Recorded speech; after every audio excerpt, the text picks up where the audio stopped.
नमस्कार दोस्तों, मेरे हाथ में ना पतंग है, काइट।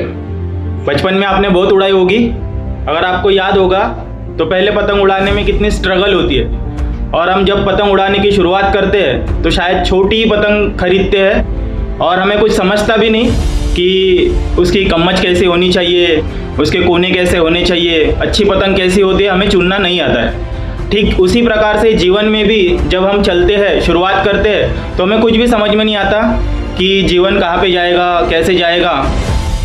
ठीक उसी तरीके से पतंग का भी है। एक बार आपको पतंग उड़ाना आ गया तो शुरू में देखिए जो हवा का दाब होता है वो पतंग को ना नीचे की ओर खींचता है, उड़ती नहीं है ऊपर। बहुत मेहनत करनी पड़ती है। स्ट्रगल करने के बाद पतंग जो है उड़ती है। उड़ना भी सीखते हैं हम, धीरे धीरे ही सीखते हैं। पतंग उड़ाना इतना भी मुश्किल नहीं होता है जितना पहले शुरू में लगता है, लेकिन प्रैक्टिस करके, मेहनत करके हम पतंग उड़ाना तो सीख जाते हैं। और आपको याद होगा जब पतंग हवा में ऊपर उड़ने लगती है तो उसके लिए फिर ज़्यादा मेहनत नहीं करनी पड़ती, बस ढील देनी होती है, पतंग आप अपने आप आसमान में जाती है। और जितनी आप ढील देते हैं उतनी वो ऊपर ऊंची उड़ती है। ठीक उसी प्रकार से ज़िंदगी का भी है। जितना आप मेहनत करोगे, स्ट्रगल करोगे, एक ना एक दिन आपकी ज़िंदगी भी ऊपर उठेगी और फिर आपको एकदम ऊंचाइयों पर लेके जाएगी।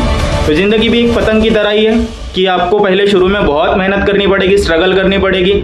शायद पहले उड़ान भरने में बहुत मेहनत लगेगी, हमें समझ में भी नहीं आएगा कौन से रास्ते से सही उड़ान भरी जाएगी, लेकिन हम कोशिश करते रहेंगे, लगातार मेहनत करते रहेंगे तो क्या होगा, एक ना एक दिन हमारी ज़िंदगी सही जगह पे, सही पटरी पे आ जाएगी और इतनी रफ्तार से भागेगी कि फिर आपको कोई नहीं रोक सकता।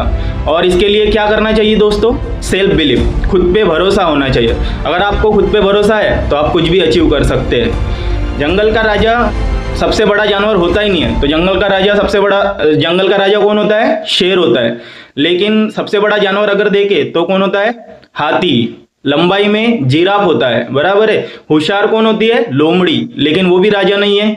और सबसे तेज कौन भागता है? चीता, लेकिन वो भी राजा नहीं है। तो राजा कौन होता है? शेर होता है। क्यों?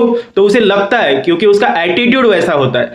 तो हमेशा अपना एटीट्यूड अच्छा रखिए, पॉजिटिव रखिए, कभी भी नेगेटिव मत सोचिए। जब भी लगे कि मैं कुछ नहीं हूं तब खुद पे भरोसा करना। कोई आप पे भरोसा करे या ना करे, लेकिन आपको खुद पे भरोसा करना ही पड़ेगा, तभी जाके आप कुछ सक्सेस अचीव कर सकते हैं। एक बार जो कुछ फैसला ले लो तो फिर अपने आप की भी मत सुनना, बस आगे बढ़ते रहना उसी रास्ते पे। अगर आपको मन से, अंदर से आवाज आ रही कि मैं सही रास्ते पे हूं तो बिल्कुल लगे रहना, एक ना एक दिन सक्सेस जरूर मिलेगी। तो और जब तक सक्सेस नहीं मिलती खुद को बोलते रहना है, पिक्चर अभी बाकी है मेरे दोस्त।